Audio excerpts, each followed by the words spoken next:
In the beginning, long before taxes, influencers, or the concept of pants, life began in the ocean. For eons, things swam, drifted, and politely bumped into each other, the biological equivalent of speed dating. Then one ambitious fish looked at the horizon and thought, you know what? I could make this worse. And thus began life's greatest misadventure, the crawl from sea to land, the evolutionary equivalent of leaving a rent-controlled apartment to find yourself. Those early pioneers, the tetrapods, dragged themselves onto land, grew lungs, limbs, and eventually the arrogance to look down on the ocean. They became reptiles, birds, mammals, all the usual suspects. Until, about 50 million years ago, one group of mammals looked around, sniffed the air, and said, you know what? This sucks. And they went back. Meet Pakicetus, the original prototype whale, a land mammal dabbling in swimming like it's a new hobby. It looked vaguely wolf-shaped and had the energy of something not quite sure what it's doing with its life. It could walk, swim, and let's be honest, probably sucked at both. But it was evolution's first draft, and nature, bless her heart, never proofreads.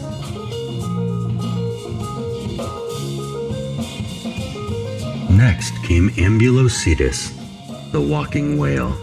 Imagine a crocodile that just discovered Pilates. Its limbs could support it on land, but barely. Its tail was stronger, but not by much. It lived in eternal limbo, the evolutionary version of not knowing what to do after college. Over generations, it leaned more aquatic. Limbs shortened, tails widened, nostrils crept up the skull. Evolution's subtle way of saying, maybe stick to swimming. And then came Basilosaurus, the first fully aquatic whale. Despite the name, it wasn't a lizard, just an enormous, slightly horrifying mammal pretending to be one.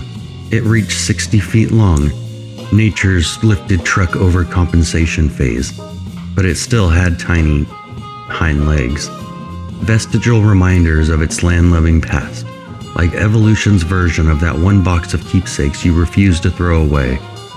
By now, the transition was complete. Land was dead to them. The ocean, once abandoned, was home again, and this time they came with better lungs and no shame. From there, evolution went wild. Some whales developed baleen plates, transforming into gentle, krill-sucking behemoths. Others evolved echolocation and started hunting in coordinated pods, because when dolphins unionize, things get serious. Today, whales are brilliant, social, and inconveniently aware. They sing, navigate, and occasionally star in documentaries designed to make humans cry into their reusable shopping bags. Their hearts are the size of compact cars, their brains enormous, their judgment of human behavior immeasurable. The whale's evolution isn't a story of progress, it's a story of preference. They left the sea, conquered land, evolved everything necessary to survive, and then decided they'd rather not. That's not regression, that's insight. Because evolution isn't a ladder, it's more like a drunk improvisation. Sometimes it works, sometimes you invent the platypus.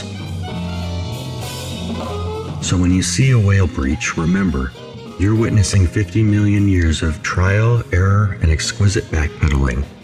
Evolution's greatest lesson? It's not survival of the fittest.